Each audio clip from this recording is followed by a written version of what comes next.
Hey, how you doing, folks? Chris Harris here. Another episode of Bucksweet Sports Podcast, presented to you by 810 Studios. This is your place for all local college and pro sports. We're talking Clinton Dark Horses, Carolina Tar Heels, and Carolina Panthers, and anything else that's hot in sports right now. On today's episode, you couldn't guess it already, man. We're talking Carolina Panthers, all the off-season news and changes that we've made as a franchise. Got beautiful Bank of America Stadium in the background, so it's gonna be a fun show. We'll get started with a little bit of high school stuff. Just want to talk about two hot names that you're going to continue to hear in the off-season news here. That's Carolina Keenan and Josiah Dwyer. Once again, both guys receiving a lot of college attention. This week, Ja'Carrion King received an offer from Elon University, so that's another offer for him. So congratulations to him. And Josiah Dwyer received an offer from Old Dominion. So congratulations to both of them. Like I said, they're going to continue to be two hot names that you're going to hear, off and on throughout the offseason. Ja'Carrion, haven't really found an official recruiting profile for him yet, like 2447 or Rivals yet, but was awarded a three-star prospect, and Josiah Dwyer being a two-star. So just continue to hear more about them going throughout the offseason, their recruiting process. Um, Also, other news: Jaden Williams, he'll be attending Old Dominion's Junior Day coming up soon. So, like I said, these guys, you're gonna see a couple of different names starting to pop up. Jaden Williams is one of the guys I've said, going into his junior season here, that a lot of colleges are going to want to get a jump on him. He's going to be a really hot prospect coming up. So that's all I got for high school. Just be aware, man. I know it's a lot of different rumors and stuff, floating around, which I'll address at a later time once news becomes more concrete. But I mean, just like any rumor, man, if you don't see it from an official source or official ink, don't really stress too much about it. I'm not, you know. So they said we'll address that when the time comes. College, moving to college. North Carolina Tar Heel basketball, man. Been a rough couple of games for the Tar Heels. Been off and on. Got a much needed win over Virginia Tech the other night. Um, Sadly dropped down to number 10 in the most recent poll. Big game coming up against UVA Saturday. Uh, no, you hate to call a game a must win, but I mean it is what it is. It's a must win game. We're still in control of our destiny. Currently 12-3 in the ACC. Really just want to you want to win out. Stay in control. You got a really tough 2 game stretch coming up here with UVA and Miami. Basically almost back to back games. So yeah, it's going to be real important for them to you know come away with these wins and hopefully get get that consistency back. Like I said, we just been kind of off and on these last couple of games ever since the Duke game. Understand, you win a big game, but you don't want to get complacent. There's still a lot of basketball left to play. All right, moving on. Big topic what we're here today to talk about. Carolina Panthers. From our Carolina Panthers fans, it's been a rough road these last couple of years. Last season, we thought we had it. We thought we had our guy Frank Wright. Former quarterback. Um, Came in. Assembled this all star coaching staff. Was saying all the right things. It just didn't translate to the actual football field. We saw reports about that all star coaching staff. When things got rough, turned to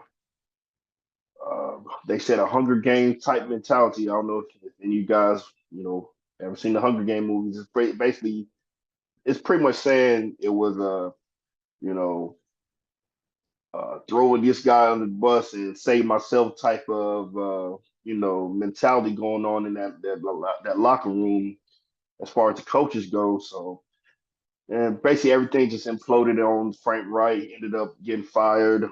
Um, Chris, special teams coordinator Chris Tabor finished out the season as interim head coach. Of course, we all know the story. Carolina Panthers finished 2-15. And to make matters worse, because of the trade that we moved up to get, moved into that number one spot last year. One of those picks, one of those, in the trade was our number one pick. So, you finish 2-15, you don't have a first round pick this year. So that just makes matters worse. But we have made some moves this offseason as far as coaching and front office goes. We'll kind of just go ahead and talk about those. So, new Carolina Panther head coach is Dave Canales. Dave Canales was the offensive coordinator at Tampa Bay last season. A guy that when the coaching cycle started, wasn't a guy that a lot of people were talking about. Wasn't really one of the more popular names.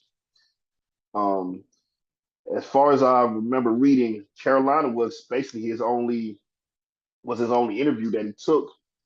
So yeah, he said not really a popular name, but I was telling some other guys, other fans, you know, sometimes it's the most the unpopular guy is the ends up being the perfect fit for you.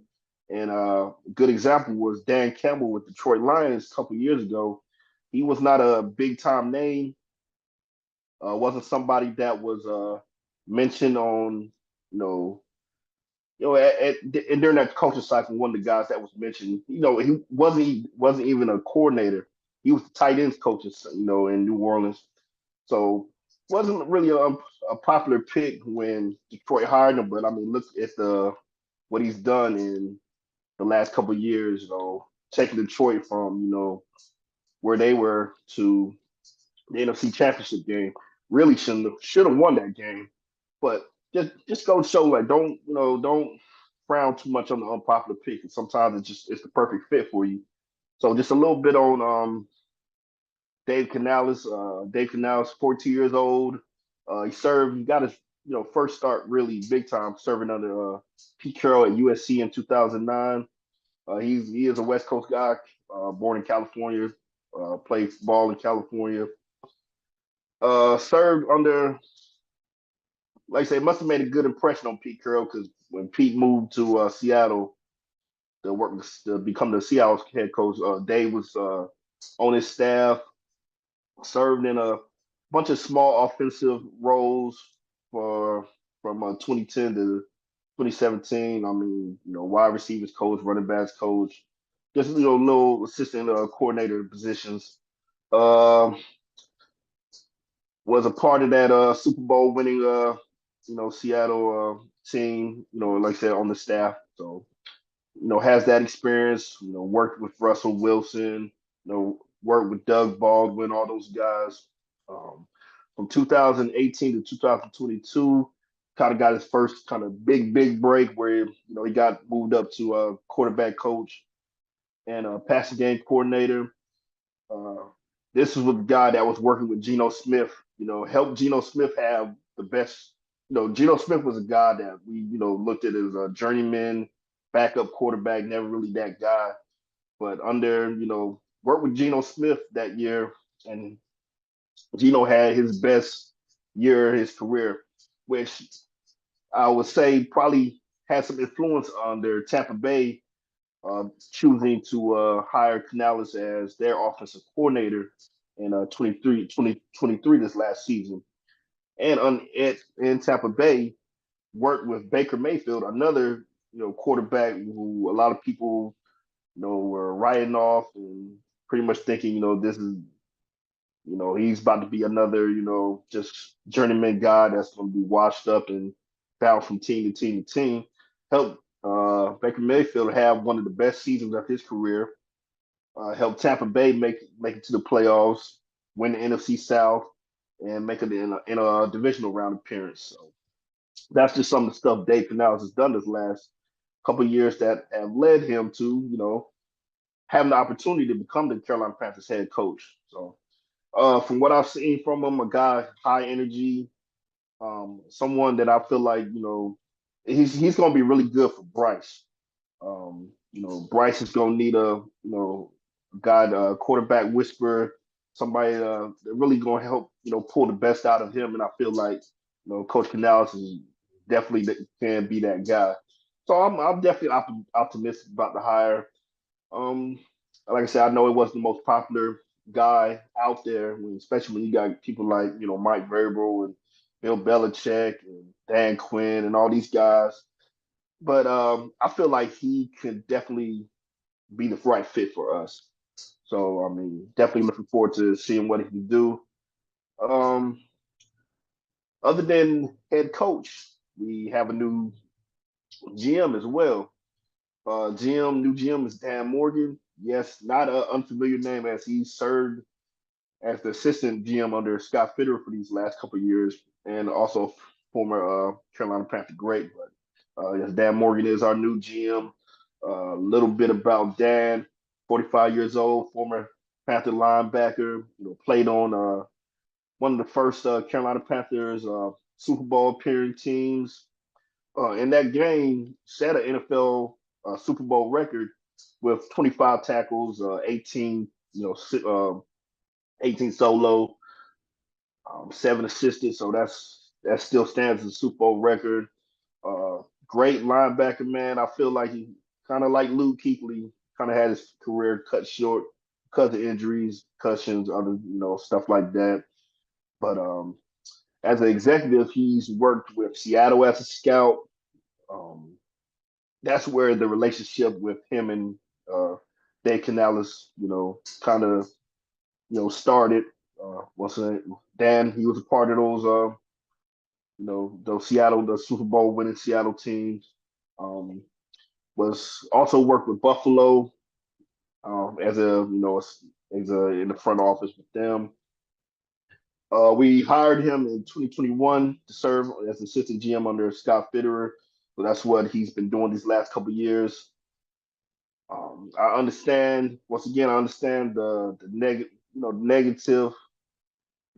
comments about Dan Morgan getting the job. Most fans wanted like a clean sweep of everybody in the front office.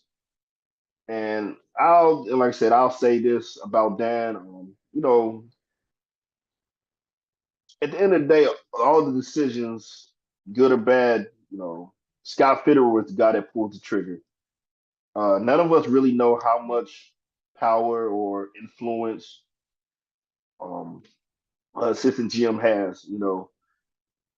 Dan could have, against some of those, unpopular decisions, Dan could have been in the room saying, I don't really feel like this is the guy, or we should do this or do that. But at the end of the day, you know, Scott, he may listen to Dan's, input, but at the end of the day, he's going, well, I'm sorry you feel like that, Dan. I'm doing this, and that's what I mean, that's the power you get as the GM. I mean, at the end of the day, you get to be the one to pull that trigger. So, like I said, a lot of people are putting, some of the bad moves that Scott Fitterer made these last couple of years, and particularly one of the most unpopular decisions was, the whole DJ DJ Johnson draft pick in the third round. Like you said, that at the end of the day, man, that's Scott's. That was Scott. Like I said, we none of us were in the room, so it's kind of hard for us to speculate on exactly who made what decision, how much, or if Dan agreed or if he didn't agree. But like I said, Dan Moore is a guy that he's been around. The culture. He's been around the winning culture. He understands the whole keep pounding mantra. He was a part of those teams. He knows what a championship team looks like. He's played on it. He's been around it in Seattle. Was a part of some of those solid Buffalo teams. So he knows what it looks like. So um, just like I said, I just like with Coach Canales, I would say just we got to be optimistic. We got to give it a chance. We got to trust that Dan saw the mistakes that Scott made, and hopefully, just try to make better decisions. And at the end of the day, the real cancer to the team is the owner David Tepper. As long as David Tepper stays away, him and Nicole Tepper stay away, out the draft room, off the practice field, you know, and just let Dan and Coach Canales build this up the way they want to without so much influence from ownership, then I feel like it could be something. It could be something. We could be taking steps in the right direction to improving this franchise. So one more big time front office position that we did hire that we made was we have a new executive vice president of football operations, and that's going to be Brant Tillis. And Brant Tillis is coming to us from Kansas City, and I mean Kansas. He's coming from a Super Bowl winning franchise that's on the top of their game right now. He's been a part of that for the last decade and some change. So just a little on Brant Tillis. He said he started working for Kansas City back in 2010. Basically started as a salary cap contract analyst. Worked his way up through the organization, holding different positions. Finally made it to basically, I guess, would be the top of the front office, being the vice president of football operations, which he's served under, from 2020 to 2023. Like I said, been a part of multiple Super Bowl winning teams, uh, helped construct some of those contracts. So Kansas City's, I mean, drafted well. I mean, they've been able to, pay guys, pay Mahomes that huge contract and still keep adequate enough talent around him. Like I said, Kansas City just one of the most well-run franchises over the last, 5, 6 years, and Brant Tills has been a part of that. So that speaks volumes, and that's a good, really good hire for us coming here to Carolina, and hopefully helping build something here in Carolina like he did out there in Kansas City. Like I said, it brings a wealth of knowledge and experience, and just I feel like he definitely got his work cut out for him. 'Cause, I mean, we're at the bottom of the barrel right now, but that newly constructed front office, with our our newly constructed leaders with Canales, Morgan, Tillis, I feel like it's a start of something really. I'm optimistic. I'm always optimistic in the offseason, but I'm definitely feeling. I feel like they're all good hires, and I feel like this is definitely a step in the right direction. Like I said, at the end of the day, I feel like we can be good. We just David Tepper's just got to he's got to stay away from it and let these guys work. But like I said, Tillis and company definitely have their work cut out for us. Um, Carolina Panthers, we're not in a great, salary cap, not in a great salary cap situation. I mean, it's not bad, but it's not the best. No first round pick this year. A couple key free agents who we'll move on to talk about in a minute. But before I swing into that, I want to just give a shout out to Julius Peppers. Julius Peppers, more Carolina Panthers news. Uh, was will be inducted into the Hall of Fame. Got selected, so that's big time for us as a franchise, and of course, him being the great player that he was, and something special about Julius, man. Not many guys get to do it. High school, college, and in the pros in their home state. So, you know, Southern Nash guy, went to North Carolina, played for the Tar Heels, get drafted by the Panthers. Of course, he had this, hiatuses in Chicago and Green Bay, but coming back home to Carolina and retiring as a Panther.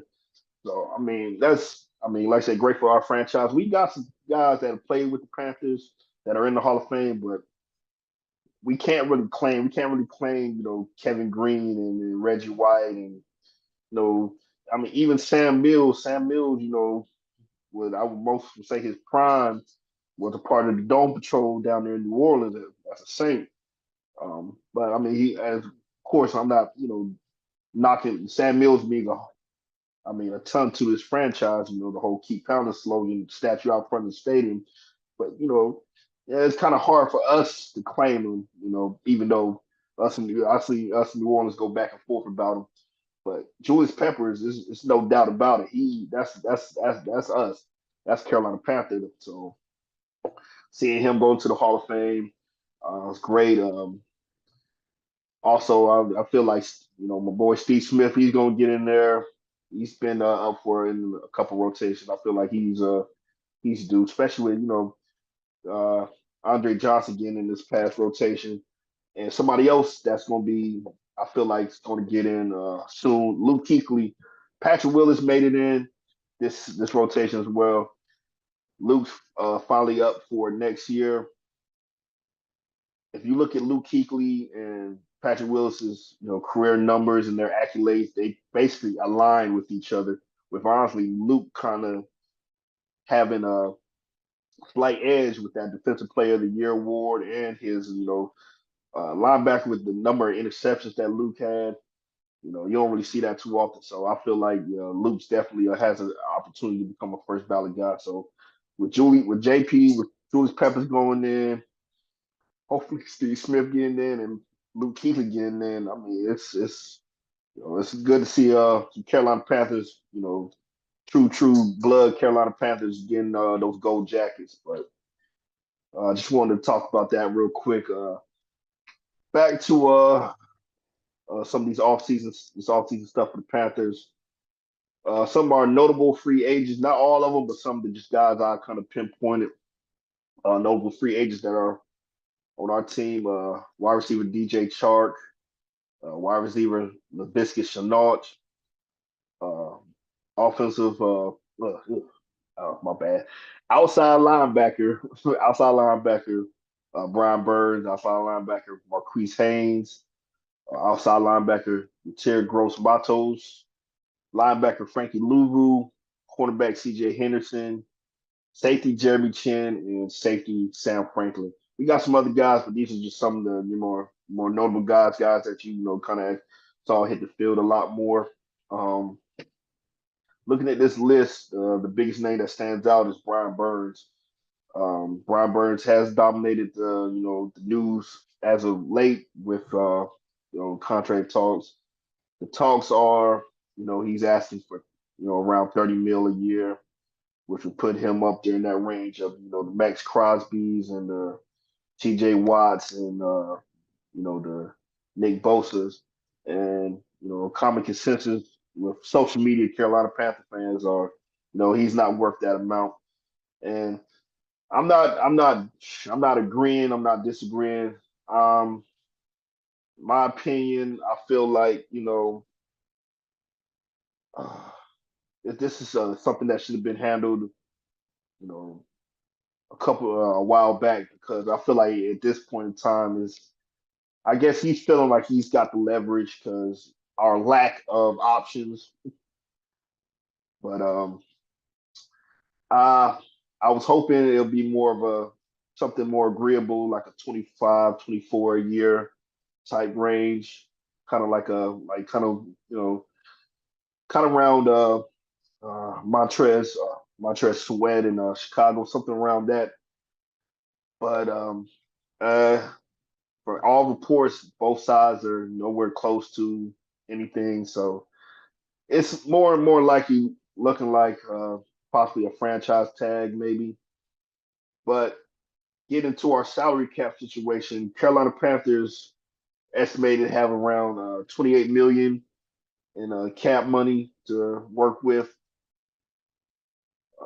Looking at what outside linebacker like Brian Burns would cost as with the salary franchise tag is running from around 18 to 21 million. And that basically just eats up all the cap that we have unless we can make some moves, restructure some guys. One thing people been flown around is possibly like a tag and trade type deal where we tag them just to keep them from leaving and trade them and hopefully get some assets in return. That's an option, but at this point, I'm feeling like just the sides are so far apart that there's no chance that a deal gets done unless somebody makes some recessions. But I feel like that's just it's going to be a really really big need for us if we lose Brian Burns, which is seeming more and more likely that it's going to happen. If you look at the Carolina Panthers defense, we only generated 27 sacks as a team last year, which was ranked dead last in the league. Out of those 27, eight of them belong to Brian Burns. Uh, the next highest was 5.5 by Frankie Louvu. Both these guys are free agents. So I mean, you you lose both these guys in free agency. That's basically half the production you had as sack wise, and where do we replace that from? I mean, where do how do we replace that? Have to check the list for notable free agent, outside linebackers, defensive end, pass rushing guys who will be available. We only have so many draft picks, and it's not always you're not always going to be able to find that diamond in the rough rookie that's going to come in on day one and be able to produce. But yeah, it's I feel like the Brian Burst thing should have been handled, and that's just another mistake by Scott Fitter and this old front office that the new front office has to inherit this issue. But just moving forward, talk more about salary cap stuff. Like I said, we got about 28 mil in salary cap. Uh, Thinking about possible you know guys up who would have to restructure or possibly be released. The biggest one would be Taylor Moton, our right tackle. He's set to be his cap number is going to be 29 mil next season, and that's a big number. Taylor, he's been one of our most consistent offensive linemen in our offensive line that regressed horribly from last season. Definitely, he's a guy that you want to stick around, but hoping that possibly restructure that his contract, and hopefully, he said when for those who don't know, when you talk about restructuring contracts, you're basically just breaking it down, moving money around, converting stuff into maybe a bonus or some type of incentive, and it brings that cap number down. So bring that 29 million down, uh, add it to uh, add it to this year's cap, and give us a little bit more flexibility to hopefully sign a couple more guys and work out contracts with some of these other guys. But if nothing could be done, you gotta think Taylor Moore might be one of those guys that could be a casualty and end up getting released, which I know sounds crazy, but it happens a lot. Just saw Chicago release Eddie Jackson. Eddie Jackson's been a productive guy for them, but there's that I guess that cap number, especially with older players, they feel like they can use that money and make other moves, especially when you're in a rebuilding process. You hear it in the news about Hassan Reddick in Philadelphia. You hear it in the news in Baltimore with Marlon Humphrey. It's one of those things that just happens sometimes. And I know as fans, you're looking like, wow, why would we release him? He's been, it's just that money. Uh, the salary cap, just when you're handcuffed by that salary cap, you gotta make some moves. If not, you're not gonna be able to bring guys in and build the team up. But another guy looking at the second highest cap hit on our team is Dante Jackson, cornerback. Well, he's set to make 15. His number's 15 million next year. Um, Dante Jackson, the guy that a lot of fans, been up and down about.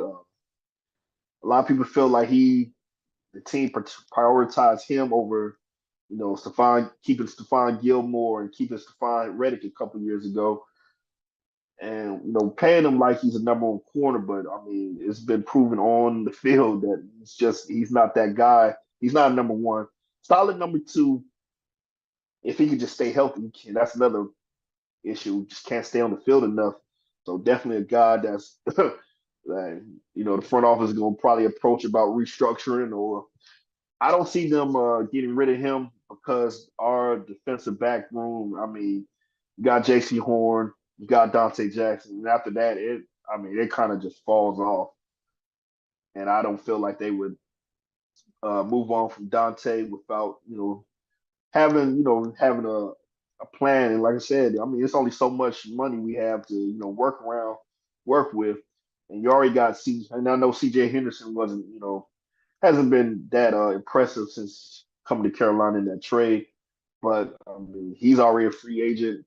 So if you were to get rid of Dante Jackson, you basically got J.C. Horn and uh, you know, some like a bunch of no names out there. So unless unless you want to build up through the draft, which like I said, we only have limited draft picks and a lot of holes to fill and other areas of need.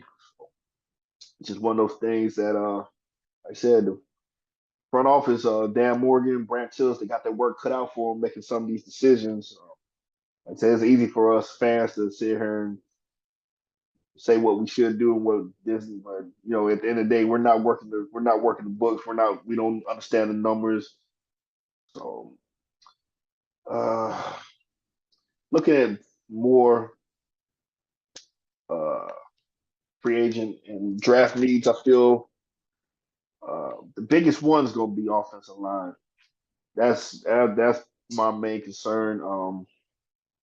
I know a lot of it had to do with health. I feel like our interior, especially at the guard position, both sides. There were so many injuries with Bozeman. I mean, with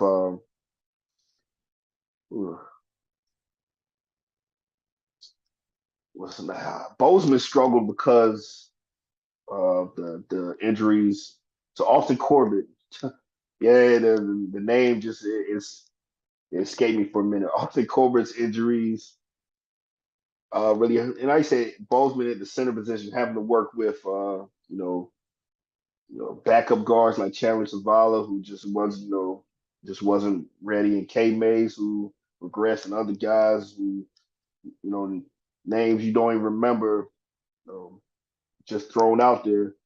Bozeman's regression, I think, had a lot to do with, just the lack. He's trying to help, cover for, the lack of talent beside him. Then you got Ike Kwanu's his regression. Like I said, Taylor Moe was probably the only solid, consistent part of that offensive line. So that had a lot to do with it. I don't like I said, the offensive line, you gotta it's gotta be addressed. Bryce Young was sacked 62 times last season. That's the most in the NFL.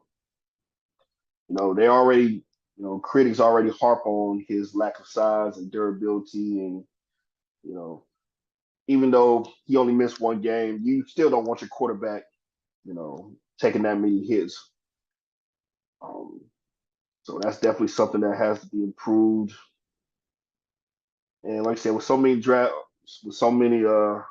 needs and not enough draft picks, it's up to this front office to make the evaluations to make something happen.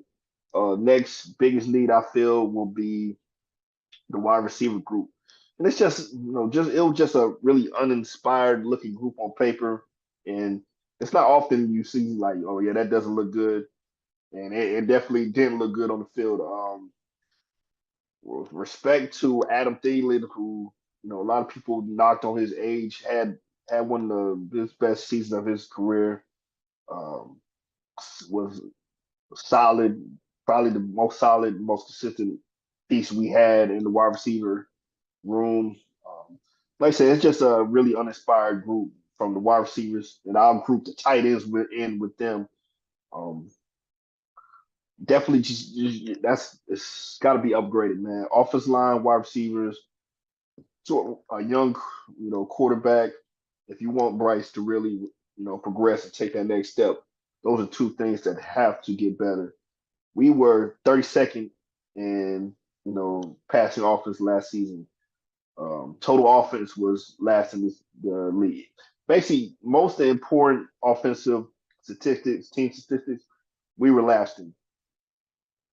from the other thing I don't think we were dead last in was rushing yardage, which Chuba Hubbard really had a really good season, his probably best season of his career. But besides that, you know, it just wasn't. It wasn't there. That's a big part of the reason why we're 2-15. Big part of the reason why Frank Wright's not here, no longer here. So many games where the defense did enough. You think about that last Tampa Bay game. We lose 9-0. I mean, you got to be able to put some points up, especially with the defense. Defense did enough to win a lot of games this season. Just the offense was never, quite up to snuff from, whatever issues from the offensive line to the wide receiver group. My third biggest need will be defensive line, and particularly your edge rushers. Like I said, more than likely Brian Burns is gone.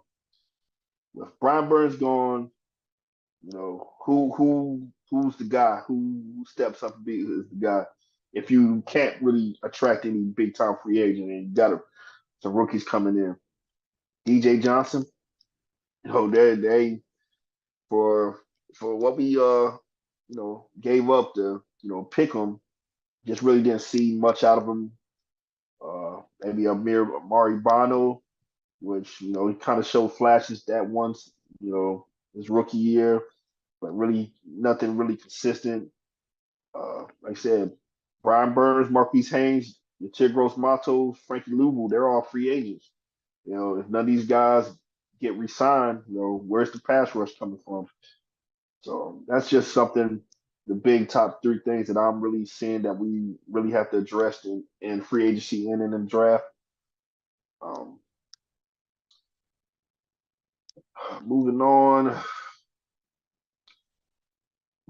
well, that's basically pretty much all I got for you guys, and I don't want to go over my time too much. But moving on in the next couple of weeks, we'll get to get more insight and more news on what's happening with us being past the 20th. I believe it's time NFL teams can start kind of designating who they're going to tag, and we already seen some cuts being made from other squads. So hopefully in this next week I'll have more news and insight for you guys as far as big time names like Brian Burns goes. But like I said, it's a lot of holes to fill, and it's not going to be something that gets turned around overnight. One of the biggest issues with fans today is that we believe it's like snap of the fingers and everything should be fixed, but it's the NFL and it just doesn't work that way. I mean, you may get lucky one time, and if you could just, we've seen teams like Detroit come into that draft, come to free agents, just nail each, nail their whole draft and stuff. But it still takes a lot of moving pieces and a lot of work. So, like I said, it's be optimistic, man. It's the off season. Super Bowl's over. Everyone's officially 0-0. So it's a time to be optimistic and just sit back and hope these guys in charge and the powers that be make the right decisions and hopefully it all turns out for the better. But that's pretty much all I got for you guys today. Like I said, I'll hopefully have some more stuff for y'all next week, more updated stuff for y'all next week. Um, Appreciate everyone listening in. If you haven't done so already, please visit 810 Studios, give them a like, share, follow, check out all the videos, all the good content, share the videos, support the guys, man. A lot of good people doing a lot of good things over there. Continue to support the Buck Sweet Sports Podcast Facebook page. Getting closer to 1,000 subscribers, 1,000 followers. Hoping to hit that number soon. But I appreciate all the love, all the support. Hoping everyone has a blessed week. Appreciate y'all listening in. Buck Sweet Sports Podcast, Chris Harris, 810 Studios. Have a great week.